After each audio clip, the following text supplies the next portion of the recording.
Hello, मेरा नाम है अभिषेक और स्वागत करता हूं बच्चों आप सभी का हमारे इस प्यारे से खूबसूरत से प्लेटफॉर्म पे जिसका नाम है जेआर कॉलेज। तो यार कैसे हो आप सभी लोग? आई होप आप लोग एकदम बढ़िया होंगे, आप लोग की पढ़ाई एकदम बढ़िया चल रही है बच्चों।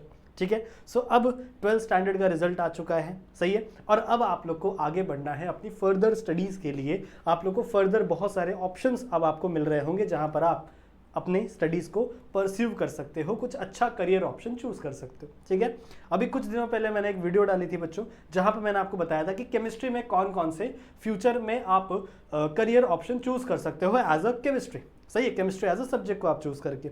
अब उसमें से कुछ बच्चों के कमेंट आए कि सर हमें बीएससी करना है, बीएससी इन केमिस्ट्री या फिर बीएससी एमएससी इन केमिस्ट्री, जिससे आगे चल के हम पीएचडी करके डॉक्टर बन सके इन केमिस्ट्री और यू कैन से साइंटिस्ट बन सके। कई सारे बच्चों के कमेंट भी आए, कई सारे बच्चों ने मुझे इंस्टाग्राम पे भी रीच आउट किया। अगर आपको नहीं पता तो ये मेरे इंस्टाग्राम की आईडी फॉलो कर लेना, ठीक है। बहुत सारे बच्चों ने मुझे इंस्टाग्राम पे भी मैसेज भेजे, कॉल किए कि सर हमें बताइए कि हम केमिस्ट्री को कैसे परस्यू कर सकते हैं डॉक्टर बनने तक। डॉक्टर इन द सेंस वो इंजेक्शन लगाने वाला डॉक्टर नहीं, doctor in the sense chemistry का डॉक्टर, यानी पीएचडी स्टूडेंट आप कैसे बन सकते हो बच्चों अगर आपको केमिस्ट्री ही परस्यू करना है। सही है, तो इस पूरी चीज़ों की जानकारी बच्चों आज की इस वीडियो में दूंगा। साथ ही साथ बच्चों मैं अपना पर्सनल एक्सपीरियंस भी शेयर करूंगा, क्योंकि इस केमिस्ट्री को मैंने तकरीबन 7 से 8 साल दिए हुए हैं। ठीक है, हाँ 7 साल दिए हुए ऑलमोस्ट सिर्फ इस केमिस्ट्री को। सही है, तो इस केमिस्ट्री को लेकर के हम बहुत सारी चीज़ें आज के इस वीडियो में डिस्कस करेंगे। कैसे हम बैचलर्स ऑफ साइंस में एडमिशन से लेने तक हम लोग कैसे पीएचडी तक पहुंचे, उन चीज़ों की थोड़ी बहुत जानकारी आज के इस छोटे से वीडियो के अंदर हम लोग देखेंगे। ये वीडियो ज़्यादा बड़ी नहीं होने वाली, ये वीडियो छोटी सी ही होगी। सही है, तो इस वीडियो को शेयर भी कर देना अपने दोस्तों के साथ, वीडियो को लाइक भी कर देना। और अगर आपको ऐसी ही और वीडियोस चाहिए किसी और करियर के ऊपर, किसी और करियर टॉपिक के ऊपर बच्चों, तो ज़रूर से मुझे कमेंट करके बताना। जब आप कमेंट करोगे ना तभी मुझे पता चलता है कि आपको किस बारे में वीडियो चाहिए। सही बात है, ठीक है। कमेंट करके मुझे बताना जरूर से। तो आज की इस वीडियो में बच्चों हम लोग डिस्कस करने वाले हैं BSc in chemistry career option. हम लोग बीएससी केमिस्ट्री के अंदर करके कैसे अपने करियर को बूस्ट करेंगे आफ्टर 12th साइंस। ओके, मिट गया। ओके, आफ्टर 12th साइंस, सही बात है, ठीक है। तो देखो बच्चों, सबसे सिंपल सी बात है, अगर आपको बीएससी में एडमिशन लेना है, बीएससी का मतलब क्या है? बैचलर्स इन साइंस, ठीक है। तो इसलिए हम लोग इसे शॉर्ट फॉर्म में बी, ओके, क्या हो रहा है बोर्ड को, शॉर्ट फॉर्म में इसे हम लोग कहते हैं बच्चों बीएससी। सही है, bachelors in science, bachelor of science. जब आप first year bachelor of science में जाओगे तो आपको बच्चों बहुत सारे अलग अलग सब्जेक्ट्स के ऑप्शंस मिलेंगे। जैसे अगर मैं अपने कॉलेज की बात करूं, जहां पे मैंने बैचलर्स किया था, कंप्लीट किया था बच्चों, वहां पे हमें 2 ऑप्शन दिए गए थे। सबसे पहला एक आपको लेना था CBZ, ठीक है। CBZ का मतलब क्या है? केमिस्ट्री, बॉटनी और जूलॉजी। अगर आपको बायो में भी इंटरेस्ट है और केमिस्ट्री में भी इंटरेस्ट है तो आप ये वाला ले लो, ठीक है। आप केमिस्ट्री ले लो, बॉटनी और जूलॉजी पढ़ना पड़ेगा। 3 सब्जेक्ट आपको पढ़ना पड़ेगा फर्स्ट ईयर में। ये बातें कब की हो रही है बच्चों?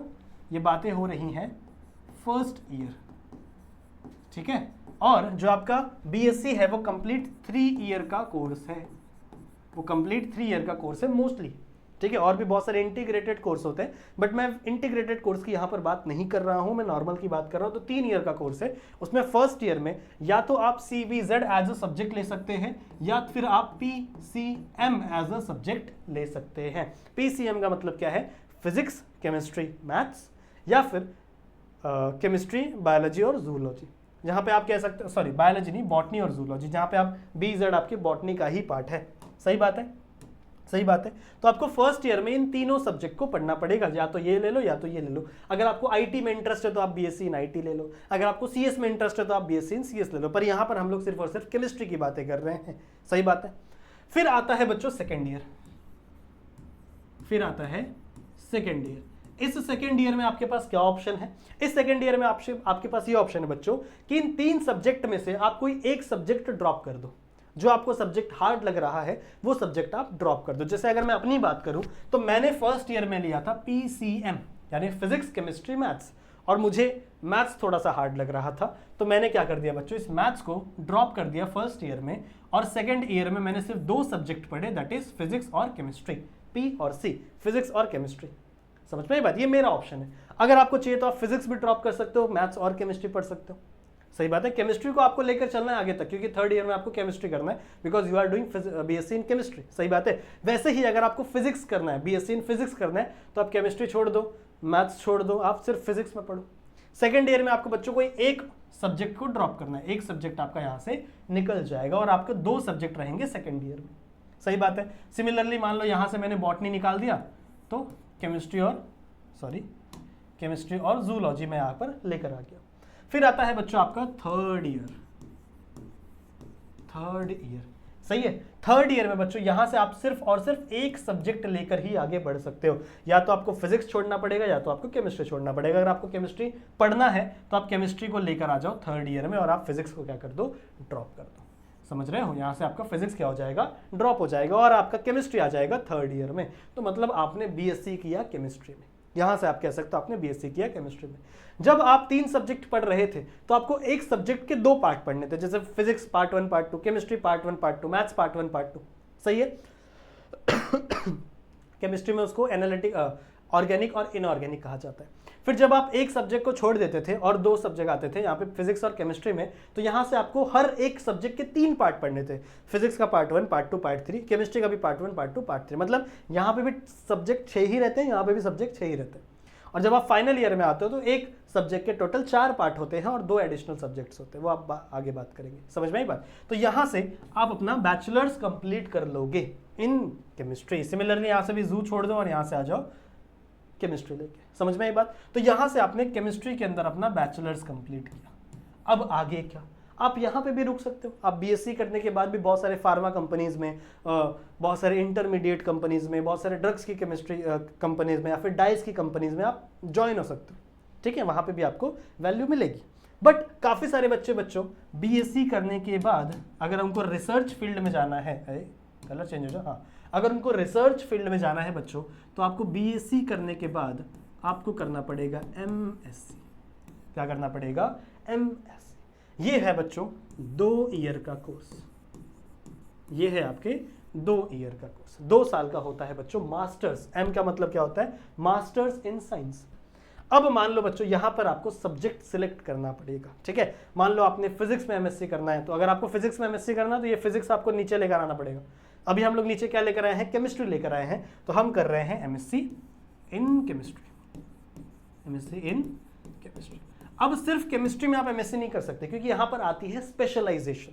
स्पेशलाइजेशन मतलब क्या, एमएससी के अंदर भी और भी बहुत सारे पार्ट है, जैसे ऑर्गेनिक केमिस्ट्री, ठीक है, जैसे analytical chemistry, physical chemistry, inorganic chemistry, drugs and dyes. समझ रहे हो, तो अलग अलग चीजें आ गई है केमिस्ट्री के अंदर। तो आप सिर्फ एमएससी इन सिर्फ केमिस्ट्री नहीं कर सकते बच्चों। यहाँ पे आपके पास ऑप्शन मिलेंगे, या तो आप ऑर्गेनिक में एमएससी करो, या तो आप इनऑर्गेनिक में एमएससी करो, या तो आप एनालिटिकल में एमएससी करो, या तो आप फिजिकल केमिस्ट्री में एमएससी करो। ठीक है, अगर मैं अपनी बात करूं तो मैंने किया था, मैंने ऑर्गेनिक केमिस्ट्री में एमएससी किया था। ठीक है, ऑर्गेनिक केमिस्ट्री में मेरा मास्टर्स है। सही बात है। तो जब फर्स्ट ईयर होगा बच्चों, जो फर्स्ट ईयर होगा उसमें ये सारे चारों सब्जेक्ट आपको पढ़ने पड़ते हैं। फर्स्ट ईयर में ये चारों के चारों सब्जेक्ट आपको पढ़ने पड़ते हैं, बट ज़्यादा नहीं, डिटेल में नहीं। जब आप सेकेंड ईयर में जाओगे तब आपका होता है स्पेशलाइजेशन, और सेकेंड ईयर में इसमें से कोई भी आप सिर्फ एक सब्जेक्ट पढ़ोगे। जैसे मान लो मैंने पढ़ा था organic chemistry, it is one of the hardest chemistry. समझ रहे हो, हार्डेस्ट केमिस्ट्री होता है, one of the hardest chemistry is organic chemistry. तो आप पढ़ सकते हो। इंटरेस्ट की बात है भाई, मुझे ऑर्गेनिक केमिस्ट्री में बहुत ज़्यादा इंटरेस्ट था, मुझे मज़ा आता था ऑर्गेनिक केमिस्ट्री पढ़ने में, तो मैंने किया। समझ में आए थे, ठीक है, हमने किया। ठीक है, तो ऐसे करके बच्चों आप मास्टर्स कर सकते हो। अब इतना करने के बाद जब आपने एमएससी अपना कंप्लीट कर लिया, अब आपको जाना है आगे। ठीक है, रिसर्च करना है। तो रिसर्च करने के लिए आप 2 तरीके, अगर मान लो आपने एमएससी किया, रुको ये कलर चेंज करते हैं, ये कलर चेंज करते हैं बच्चों। यहाँ से अगर आपको करना है बच्चों पीएचडी, यहाँ से अगर आपको रिसर्च फील्ड में जाना है तो आपको पीएचडी करना पड़ेगा। पीएचडी के लिए एडमिशन 2 तरीके से होती हैं। कुछ एंट्रेंस एग्जाम अलग अलग यूनिवर्सिटीज़ के होते हैं, जैसे मुंबई यूनिवर्सिटी का अलग अलग एंट्रेंस एग्जाम है। आप उन एंट्रेंस एग्जाम को आप दे करके आप किस में एनरोल हो सकते हो बच्चों, पीएचडी में हो सकते हो। सही बात है। ये एंट्रेंस एग्जाम यूनिवर्सिटी पे डिपेंड करते हैं, कुछ यूनिवर्सिटी में होंगे, कुछ यूनिवर्सिटी में नहीं होंगे। उसके बेसिस पे बच्चों आपको पीएचडी में एडमिशन मिलेगा, या फिर आपको कॉम्पिटिटिव एग्जाम देने पड़ेंगे, जैसे नेट, जैसे गेट, जैसे जेआरएफ। समझ रहे हो? ये कॉम्पिटिटिव एग्जाम देने पड़ेंगे। अगर आपने ये कॉम्पिटिटिव एग्जाम क्रॉस किया तो आप डायरेक्टली पीएचडी में चले जाओगे और आप अपना रिसर्च वर्क शुरू कर सकते हो। आप अपना बच्चों रिसर्च वर्क शुरू कर सकते हो। एंड देन जब आपके रिसर्च पेपर पब्लिश होंगे, आपने कुछ नया इन्वेंट किया होगा, then you will hold a degree of PhD. समझ रहे हो? ऐसे पीएचडी नहीं लिखते, पीएचडी, समझ रहे हो? और आपके नाम के आगे क्या लगा रहेगा बच्चों? डॉक्टर। आपके नाम के आगे क्या लगेगा? Doctor, doctor Abhishek Singh. समझ रहे हो? तो ऐसा बोलते हैं ना हम लोग कि हर डॉक्टर सुई नहीं लगाता, वैसे आप सुई लगाने वाले डॉक्टर नहीं हो, you are doctorate in the chemistry. समझ रहे हो? ठीक है। सो इस तरीके से अगर आपको बीएससी के अंदर परस्यू करना है, देखो बीएससी कर सकते हैं, एमएससी करने के बाद भी आप ड्रॉप आउट कर सकते हो, उसके बाद भी आप बहुत सारे अलग अलग फील्ड में जा सकते हो, बहुत सारी फार्मा कंपनीज हैं, आप फॉरेंसिक के अंदर भी जा सकते हो, बहुत सारे अलग अलग ऑप्शन है। समझ में आई बात? ठीक है। सो ये एक जनरल सा चीज़ है, जनरल सा एक तरीका है जो मैंने अभी आप लोगों को समझाया, जो मोस्ट ऑफ द यूनिवर्सिटीज़ क्या करती है बच्चों, फॉलो करती है, और इस हिसाब से आप अपने बीएससी एमएससी को परस्यू कर सकते हो। समझ में आई बात? ठीक है। तो ये मेरा एक्सपीरियंस था। अब इसके अंदर आपको बुक्स कौन सी प्रेफर करनी चाहिए, किस तरीके से पढ़ना चाहिए, नोट्स कहाँ मिलेंगे, ठीक है, कौन से चीज़ें आपको समझ सकते हो, ठीक है, वो कमेंट करके मुझे बताना। अगर आपको ऐसी चीज़ें चाहिए तो वो भी मैं आप लोगों को प्रोवाइड करूंगा। बट इस वीडियो को बच्चों शेयर करना अपने दोस्तों के साथ, जितने भी आपके फ्रेंड्स हैं, जितने भी आपके दोस्त हैं, हर एक फ्रेंड के साथ बच्चों इस वीडियो को शेयर ज़रूर से करना। समझ में आई बात? ठीक है। तो मैं बच्चों मिलता हूँ आप लोगों से ऐसे ही और वीडियो में, जहाँ पे हम लोग और भी कई सारी चीज़ें डिस्कस करेंगे। तब तक के लिए आप अपना ध्यान रखना and keep study. Bye bye.